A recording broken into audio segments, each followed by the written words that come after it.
इस वीडियो में डिस्कस करेंगे पार्ट 6 जो कि क्वेश्चन नंबर 28 से आगे बढ़ेंगे। चलिए डिस्कस करते हैं। क्वेश्चन नंबर 28 देखिए, निम्नलिखित में रिडॉक्स अभिक्रिया कौन सी है। सबसे पहले आपको ये समझना पड़ेगा कि रिडॉक्स अभिक्रिया होता क्या है। रिडॉक्स अभिक्रिया में वह अभिक्रिया जिसमें ऑक्सीकरण और अवकरण दोनों हो। अब ये सवाल ये उत्पन्न होता है कि ऑक्सीकरण क्या होता है। तो ऑक्सीकरण में ऑक्सीजन का लाभ होता है, ग्रहण होता है, लेकिन अवकरण में ऑक्सीजन का त्याग होता है। दूसरे तरीके से भी समझ सकते हैं, ऑक्सीकरण में हाइड्रोजन का त्याग होता है और अवकरण में हाइड्रोजन का ग्रहण होता है। तो अब आप यहाँ देख सकते हैं ऑप्शन नंबर सी में यहाँ पे कैल्शियम से O निकल करके ऑक्सीजन का त्याग हो गया है, मतलब यहाँ पे अवकरण होगा। अब देखिए H यहाँ पे ऑक्सीजन नहीं था, लेकिन यहाँ पे ऑक्सीजन में आ गया है हाइड्रोजन के पास, यानी ऑक्सीजन का ग्रहण हुआ है। यहाँ पे कहेंगे ऑक्सीकरण हुआ है। इसका मतलब ये हुआ कि इसमें दोनों ही अभिक्रिया हुआ है, ऑक्सीकरण अभिक्रिया भी हुआ है, अवकरण अभिक्रिया भी हुआ है। तो ये अभिक्रिया जो है, ये समीकरण जो उदाहरण होगा ऑक्सीकरण और अवकरण दोनों के कारण रिडॉक्स अभिक्रिया का उदाहरण होगा।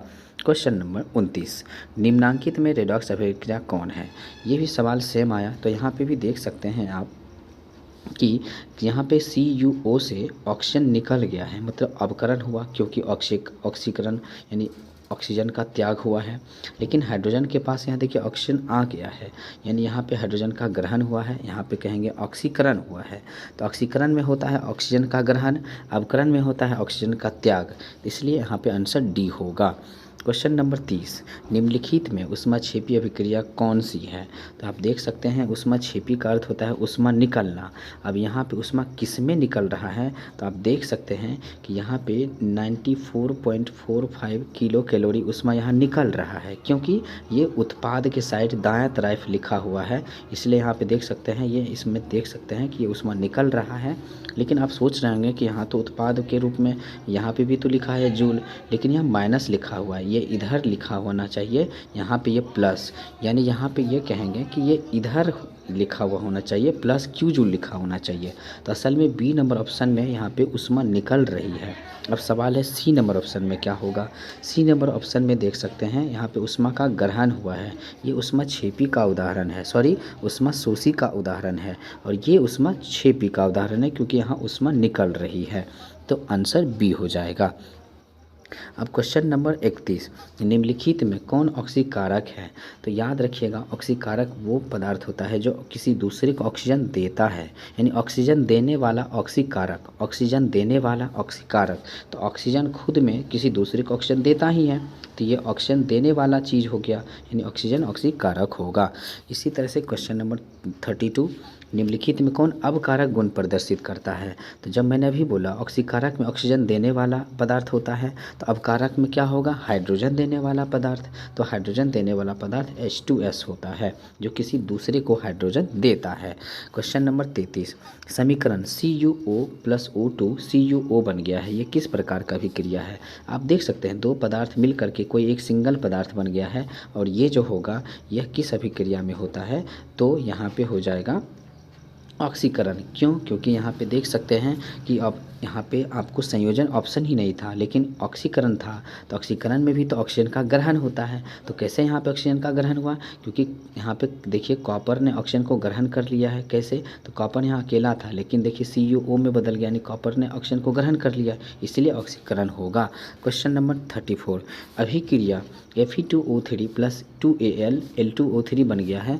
अब यहाँ पे Fe बन गया है, देख लीजिए। तो यहाँ पे देख सकते हैं एल्युमिनियम जो है, आपको मालूम होना चाहिए एल्युमिनियम ज़्यादा अभिक्रियाशील है लोहा से, यानी एल्युमिनियम यहाँ पे लोहा को हटा देगा, और कहाँ कौन आ जाएगा, एल्युमिनियम आ जाएगा, यानी एल्युमिनियम ऑक्साइड बन गया और आयरन को निकाल दिया। और ये किसके कारण ऐसा हो रहा है, किस अभिक्रिया के कारण, तो विस्थापन अभिक्रिया के कारण। क्योंकि विस्थापन अभिक्रिया किसे कहते हैं, अधिक अभिक्रियाशील धातु कम अभिक्रियाशील धातु को हटा करके नया पदार्थ का निर्माण करता है, तो वह अभिक्रिया विस्थापन अभिक्रिया कहलाता है।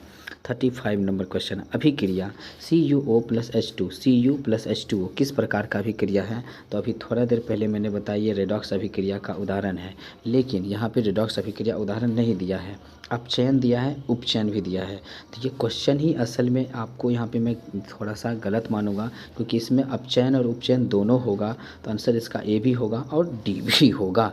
चलिए पे चलते हैं। क्वेश्चन नंबर 35 बोला है कि ये जो अभिक्रिया है यह किस प्रकार की अभिक्रिया है। तो आप देख सकते हैं ऑप्शन यहाँ पे अपचयन भी है और उपचयन भी है, तो ये आंसर दोनों होगा, ए और डी दोनों होगा। क्यों? क्योंकि अपचयन मतलब होता है ऑक्सीजन का त्याग और उपचयन मतलब होता है ऑक्सीजन का ग्रहण। तो आप देख सकते हैं कि यहाँ पे तो ऑक्सीजन का तो त्याग हुआ है, क्योंकि देखिए CuO से ओ निकल गया है, मतलब बोलेंगे कि ऑक्सीजन का यहाँ त्याग हुआ है, तो अब यहाँ पे बोलेंगे अपचयन तो हो रहा है। लेकिन H2 ने यहाँ पे ऑक्सीजन को ग्रहण कर लिया है, तो यहाँ बोलेंगे क्या हो गया, उपचयन हो गया। अब ध्यान से देखिए, उपचयन को ऑक्सीकरण भी बोलते हैं और अपचयन को अवकरण भी बोलते हैं। तो इस तरीके से यहाँ पे ऑक्सीकरण अवकरण दोनों हो रहा है, यानी अपचयन उपचयन दोनों हो रहा है, इसीलिए आंसर इसका ए और डी होगा। अब क्वेश्चन नंबर 36, अभिक्रिया PbO + C Pb + CO2 के लिए निम्नलिखित में कौन सा कथन सत्य है। तो यहाँ पे देखिए बोला है कि लेड, यहाँ पे लेड ऑक्साइड इसका नाम है, लेड ऑक्साइड यहाँ पे ऑक्सीजन को त्याग कर दिया है, ऑक्सीजन को लॉस कर दिया है। तो इसका मतलब क्या होगा, इसने ऑक्सीजन को त्याग किया, मतलब ऑक्सीजन को त्याग किया मतलब ये क्या होगा, अवकरण होगा। ध्यान से समझिए, अवकरण होगा, यानी ये क्या हो गया, अपचयित हो गया। जिसका अवकरण होगा इसका मतलब वो अपचयित हो गया, जिसका अपचयन होगा वही तो अपचयित होगा। अवकरण बोलिए चाहे अपचयित बोलिए एक ही बात है, तो बोलेंगे लेड ऑक्साइड अपचयित हो गया।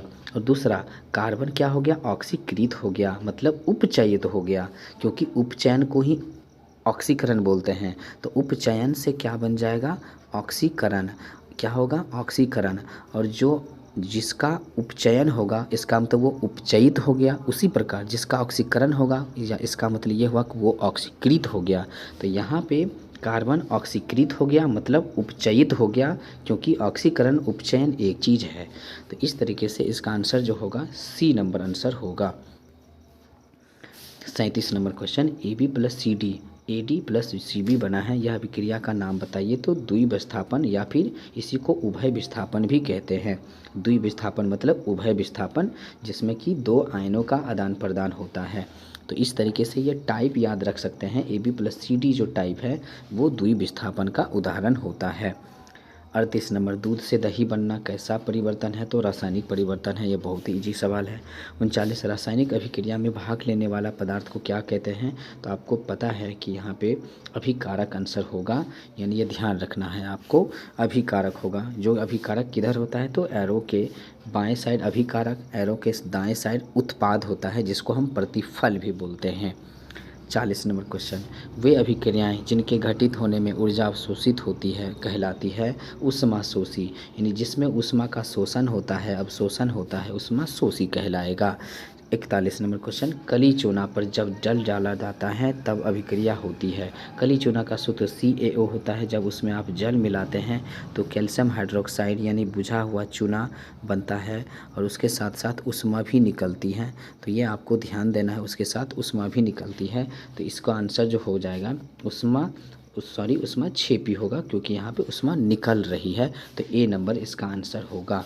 चलिए क्वेश्चन नंबर 42, क्लोरोफिल और सूर्य प्रकाश की उपस्थिति में पौधे वायु से कार्बन डाइऑक्साइड, पृथ्वी से जल ग्रहण करके अपना भोजन तैयार करते हैं। यह किस प्रकार का अभिक्रिया कहलाता है। तो प्रकाश रासायनिक या प्रकाश संश्लेषण की अभिक्रिया कहलाती है। तो ये आपको ध्यान देना। अब क्वेश्चन नंबर 43 पे चलते हैं, निम्नलिखित में कौन सा पदार्थ सूर्य प्रकाश के प्रभाव से अपघटित हो जाता है। तो यहाँ पे ध्यान रखिएगा, AgBr जो प्रकाश की उपस्थिति में अपघटित हो जाती है, टूट जाती है। कैसे, तो आपको याद रखना है AgCl हो चाहे AgBr हो, ये सभी चीज़ है सूर्य के लाइट में, सूर्य के प्रकाश में Ag प्लस Cl2 और AgBr टूटेगा तो Ag प्लस Br2 में टूट जाता है। किसके केस में, तो सूर्य के प्रकाश के केस में ये अपघटित हो जाता है। तो आंसर इसका डी हो जाएगा, सूर्य के प्रकाश में AgBr अपघटित होकर के Ag प्लस Br2 बनाता है। 44 नंबर क्वेश्चन, निम्नांकित में कौन उपचायक है, मतलब ऑक्सीकारक कौन है। तो आपको ध्यान देने वाली बात है, ऑक्सीकारक कौन होगा, ऑक्सीजन देने वाला। ऑक्सीजन देगा कौन, ऑक्सीजन। तो इसका आंसर 44 का सी नंबर आंसर होगा। अब क्वेश्चन नंबर 45 से चलते हैं, शरीर में भोजन का पचना किस प्रकार की अभिक्रिया है। तो सबसे पहले आपको ये पता करना पड़ेगा कि भोजन का सूत्र क्या होता है। तो C6H12 O6 होता है, जो कि ग्लूकोज का फॉर्म होता है भोजन। अब वो पचेगा तो ऑक्सीजन से अभिक्रिया करेगा, मतलब आप सांस लेते हैं तो ऑक्सीजन से ग्रहण करते हैं। ऑक्सीजन से ग्रहण करते हैं तो आपको यहाँ पे CO2 निकल जाता है और जल निकल जाता है और साथ ही साथ ऊर्जा भी निकलती है। तो ये जो है एक तरह से कह सकते हो कि यहाँ पे क्या हुआ है, ऑक्सीजन का ग्रहण हुआ है, क्योंकि श्वसन में शरीर में भोजन पचने में ऑक्सीजन लेते हैं अंदर की तरफ, इसलिए ऑक्सीकरण का उदाहरण होगा। क्वेश्चन नंबर 46, अम्ल क्षार के बीच अभिक्रिया होने पर लवण और जल बनते हैं। यह अभिक्रिया कहलाती है उदासीनीकरण अभिक्रिया। ये उदासीनीकरण अभिक्रिया का सूत्र ही समझ लीजिए या टाइप समझ लीजिए, अम्ल और क्षार का कॉम्बिनेशन होना जरूरी है, यानी अम्ल और क्षार मिल करके लवण और जल बनाएगा, तो ये आपको ध्यान रखना है। 47 नंबर क्वेश्चन, वसायुक्त अथवा तैलीय खाद्य सामग्री को जब लंबे समय तक रख दिया जाता है तब वो विकृत गंधी मतलब सड़ जाता है, गंध करने लगता है। तो ये इसका कारण क्या है, तो कहेंगे उपचयित हो जाता है, मतलब वो ऑक्सीकृत हो जाती है, मतलब उसका ऑक्सीकरण हो जाता है। जिसका ऑक्सीकरण होता है मतलब यही होगा कि वो उपचयित हो गया। तो ये आपको ध्यान रखना है, उपचयित होना मतलब ऑक्सीजन ग्रहण कर लेना, यानी ऑक्सीजन के साथ अभिक्रिया कर लेता है कोई चीज़, तभी तो वो सड़ जाता है। जैसे कि कोई भी पदार्थ जो वसायुक्त पदार्थ है, तेलीय पदार्थ है, वो ऑक्सीजन से अभिक्रिया करके वो सड़ जाता है, यानी उसका स्मेल चेंज हो जाता है, गंध चेंज हो जाता है। चलिए 48 नंबर क्वेश्चन, प्राकृतिक गैस मतलब CH4 का दहन तो क्या होता है, दहन मतलब क्या होगा, ऑक्सीकरण यहाँ पे होगा आंसर। यहाँ पे ये गलत दिया हुआ है, डी नहीं होगा, ऑक्सीकरण होगा, क्योंकि आप देख सकते हो CH4 जब दहन होगा मतलब ऑक्सीजन से जब अभिक्रिया करेगा तो ये CO2 और जल बनाएगा, और साथ ही साथ इससे उष्मा भी निकलता है। तो यहाँ पे ऑप्शन उष्मा छेपी तो है नहीं, लेकिन ऑक्सीजन का ये ग्रहण हो रहा है, यानी दहन अभिक्रिया एक तरह का ऑक्सीकरण का उदाहरण होगा, इसलिए इसका आंसर A नंबर होगा। चलिए क्वेश्चन नंबर 49 पे चलते हैं, निम्नलिखित में कौन सा पदार्थ बिना ज्वाला के जलता है। तो ये आपको ध्यान रखना पड़ेगा कि यहाँ पे कोयला जो है वो जलता तो है लेकिन ज्वाला वो नहीं देता है, तो इसलिए बिना ज्वाला का वो जलता है। 50, लौह चूर्ण पर तनु हाइड्रोक्लोरिक अम्ल डालने से निम्नलिखित में कौन सी क्रिया होती है। तो हाइड्रोजन गैस और फेरस क्लोराइड बनता है। कैसे, तो जब आप लौह चूर्ण यानी लोहा HCl तनु HCl यानी HCl के साथ अभिक्रिया करती है तो ये Fe जो है हाइड्रोजन को हटा देता है और FeCl3 बनता है और Cl2 बनता है। अब यहाँ पे फेरस बोला है तो आप देख सकते हैं FeCl2 होगा, क्योंकि आयरन के यहाँ पे सेकेंड दोन वैलेंसी यूज होगा, तो FeCl2 यहाँ पे बनेगा फिलहाल, क्योंकि यहाँ पे फेरस क्लोराइड बोल चुका है। तो ये आंसर इसका हो जाएगा A नंबर। 51 पे चलते हैं, क्वेश्चन नंबर 51 बोला है कि लाल तप्त लोहा पर जल वाष्प प्रवाहित करने पर निम्नांकित में कौन सा गैस यानी यौगिक निकलता है या बनता है। तो यहाँ पे देख सकते हैं कि यहाँ पे लाल तप्त लोहा का फार्मूला क्या होगा, Fe होगा, क्योंकि लोहा ही तो है, लोहा ही जब गर्म हो जाता है तो लाल दिखने लगता है। जल वाष्प मतलब जल होगा, जल से अभिक्रिया करेगा तो ये Fe3O4 प्लस में H2 गैस निकालती है। तो ये आप देख सकते हैं ऑप्शन नंबर यहाँ पे C नंबर होगा, Fe3O4 प्लस H2 अगर ऑप्शन रहता तो H2 भी आंसर होता है यहाँ पे। क्वेश्चन नंबर 52, निम्नांकित में कौन सा युग्म एकल विस्थापन अभिक्रिया प्रदर्शित करती है। तो यहाँ पे देख सकते हैं कि AgNO3 का विलयन और कॉपर धातु, यहाँ पे ये कॉपर धातु का जो मिक्सचर होगा जैसे CuAgNO3, तो अब आप देख सकते हैं कि यहाँ पे कॉपर Ag को हटा देगा, यानी Cu आ जाएगा NO3 के पहले और Ag बाहर चला जाएगा। तो यहाँ पे अधिक अभिक्रियाशील धातु कम अभिक्रियाशील धातु को हटाया है, इसलिए ये D नंबर आंसर होगा इसका। 53 नंबर क्वेश्चन, अभिक्रिया जिसमें आयनों का आदान प्रदान होता है तो द्विविस्थापन अभिक्रिया कहलाती है। ये आपको ध्यान रखना है, AB प्लस CD का जो फॉर्म होता है वो द्विविस्थापन अभिक्रिया का उदाहरण है। तो इस प्रकार अब 54 नंबर क्वेश्चन देखते हैं, चांदी के संक्षारण के फलस्वरूप उस पर किस रंग का परत जम जाती है। तो Ag जब H2S यानी वातावरण में H2S रहता है, सिल्वर जो है चांदी जो है इस वातावरण में मौजूद H2S से अभिक्रिया करके Ag2S बना लेता है सिल्वर सल्फाइड, जिसका रंग जो है ब्लैक होता है, तो इसलिए इसका आंसर C यानी काला हो जाएगा। तो आप देख सकते हैं कि किस तरह से ये क्वेश्चन बन पे चलते हैं। इसमें पूछा है इस अभिक्रिया में कौन उपचायक है, उपचायक कहते किसको हैं ये समझिए। उपचायक उसको कहते हैं जो किसी दूसरे को ऑक्सीजन देने वाला उपचायक कहलाता है। यानी ये कह सकते हैं कि कोई जो किसी दूसरे को ऑक्सीजन देगा, या दूसरा तरीका जो किसी दूसरे को, या फिर दूसरा तरीका जो किसी दूसरे से हाइड्रोजन लेगा।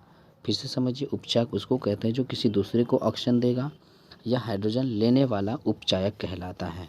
तो इस तरीके से आप देख सकते हैं कि आयोडीन यहाँ पे हाइड्रोजन ले लिया है, क्योंकि हाइड्रोजन ग्रहण किया है यहाँ पे, यानी आयोडीन हाइड्रोजन लिया है, इसीलिए आयोडीन यहाँ पे उपचायक होगा। चलिए क्वेश्चन नंबर 56 पे, लोहे पर जंग लगने की क्रिया को क्या कहते हैं? लोहे पर जंग लगने की क्रिया को संक्षारण कहते हैं, ये आपको ध्यान रखना है। 57 नंबर क्वेश्चन, चिप्स की थैली में चिप्स को उपचयन से बनाने के लिए, उपचयन से बचाने होगा यहाँ पे बचाने होगा, उपचयन से बचाने के लिए कौन सी गैस भरी जाती है? तो यहाँ पे हो जाएगा नाइट्रोजन गैस, क्योंकि यहाँ पे आंसर हीलियम नहीं होगा, नाइट्रोजन गैस होगा, क्योंकि कोई भी चिप्स यानी कुरकुरे के पॉलीथीन में, पैकेट में, उसमें नाइट्रोजन गैस भरी जाती है ताकि वो सड़ ना सके, वो स्वस्थ ही रहे, जो भी चीज़ है उसमें वो सड़ने से बचाने के लिए उसमें नाइट्रोजन गैस मिलाया जाता है। 57 क्वेश्चन नंबर हो गया। 58 पे चलते हैं। नम वायु की उपस्थिति में लोहे की बनी नई वस्तुओं पर कुछ समय पश्चात जंग लग जाता है, जिससे काफ़ी क्षति होती है। इस क्रिया को क्या कहते हैं? तो आप देख सकते हैं इस क्रिया को संक्षारण कहेंगे, यानी लोहे में जंग लगने का प्रोसेस ही संक्षारण कहलाता है। जैसे मान लीजिए कि ये लोहा का कोई भी रॉड है, उसके ऊपर में जो लाल भूरा रंग का परत जम जाता है, तो वही तो है जंग। तो ये जंग लगता है 3 कंडीशन में। पहला नमी के कंडीशन में, यानी H2O के कंडीशन में। दूसरा ऑक्सीजन के प्रेजेंस में, यानी वायु के प्रेजेंस में। और तीसरा वायु में मौजूद अम्ल से अभिक्रिया करने पे, यानी 3 चीज़, अम्ल, ऑक्सीजन और जल। यानी जल मतलब नमी, ऑक्सीजन मतलब वायु, और अम्ल तो अम्ल ही है। इन तीनों के केस में जंग लगता है, संक्षारण होता है।